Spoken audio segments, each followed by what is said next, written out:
Yun, magandang araw mga kapaksit. Nandito na naman tayo ngayon sa Pilar, Bohol.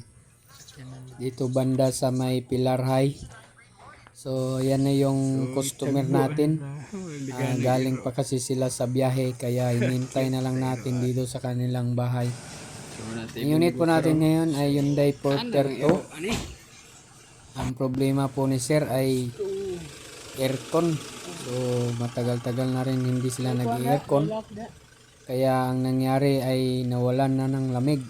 So ayun mga kapaksit, diretso tayo sa ating diagnose. Huwag na tayong paligoy-ligoy pa para hindi tayo magabihan.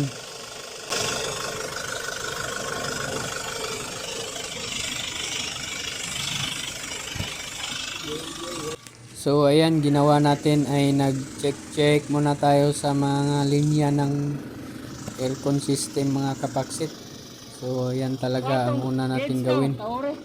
So nahirapan tayo dito sa sobrang sikip, hindi mapasok yung cellphone natin. Kaya ginawa natin ay naglagay na tayo ng gauge mga kapaksit. At matingnan natin kung may freon pa bang natira. Kasi umiikot pa naman yung compressor. Yan, kita nyo naman na umiikot pa.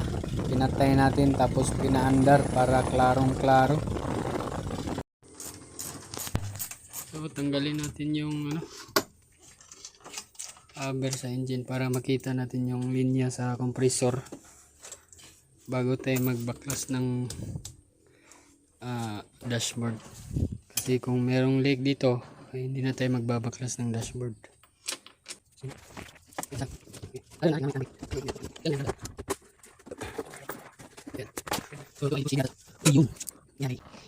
May bakas ng leak Sa yung hose. Yan bakas ng leak sa flexible hose. Buti na lang. Yun. So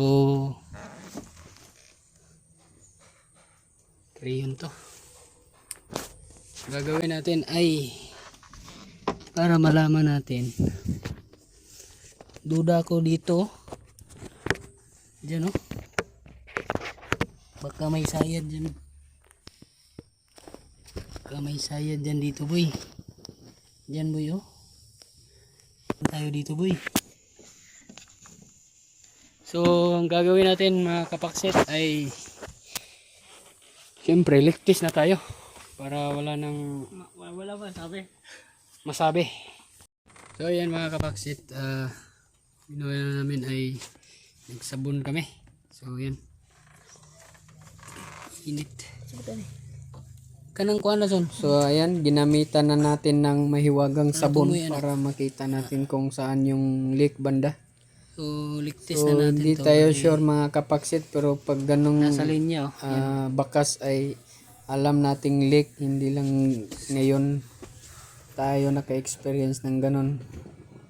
Kaya hinanap talaga natin yung leak dyan. So mahirap kasi pag baklas tayo ng dashboard tapos yung leak ay nasa flexible hose lang. So ayan, tinanggal na nga natin ng buo yung sa cover ng engine para makita talaga natin yung butas. Kaso mga kapaksit ay negative tayo dito. Di natin alam kung gaano kaliit to. Matagal-tagal kasi hindi ginamit yung aircon kahit may freon pa yon. So aside sa aircon system ay pinaayos din ni Sir yung pag-lamp niya. So dito tayo mas lalong nahirapan kasi yung pag-lamp niya ay bigla na lang hindi gumana, tapos walang fuse o relay nasira. Puro okay ang lahat, pati sa contacts nilinis natin, ganun pa rin. Ang problema lang nito ay walang supply na positive. So ang nangyari ay di natin alam kung anong gagawin. Kaya ang ginawa natin ay gumawa na lang tayo ng sarili nating wiring. So ayan, nagkabit tayo ng fog lamp kasi biglang nawala. Tapos mahirap nang hanapin. Masikip kasi yung wiring doon, no? So para mas madali yung trabaho natin. Safe naman to. Ito lang. Itong fog lamp switch. Ginawa lang natin na ginamit pa rin natin para hindi magbago yung kanyang switch. So ang mangyari dito, ito lang yung kinuha natin. So negative to.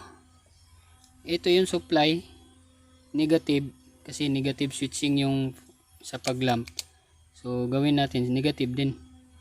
So pwede naman positive pero negative lang din pwede. So depende sa inyo. Ang gagawin nyo lang naman ay supplyan nyo ng positive to. Ito yung supply nya. Tapos pag on ng fog lamp, yan o. Pag on ng fog lamp, ang lalabas dito, kung ano yung sinupply mo dito, yun din lalabas dito. So bale, ano to? 6 wires to. So bakit 6 wires? Kasi yung dalawa dito para sa ilaw nito. Tapos yung dalawa para sa ilaw dito. So yun lang. So siniparate na lang natin yung video natin kung paano ginawa. Kasi mag voice over na lang tayo. Lalo kasi nga haba yung ating explanation tapos hindi nyo pa maintindihan. Kasi mahirap po ito pag hindi talaga actual na pagsasabi. So nag voice over lang tayo dito. Separate lang natin tong full video ng pagkabit natin ng fog lamp na to. So tapos na. Ayan, kita nyo naman na tinisting na natin. So hindi tayo mag-check ng hindi tapos, no. Papakita ko sa inyo. Ayan, pinahilaw natin yung fog lamp. Tapos dito din sa kabila mga park light. So dagdag na lang tayo ng freon. Bale, ang aircon system ay nilagdagan na lang natin ng freon at wala talagang leak dun sa niligtas natin. So salamat.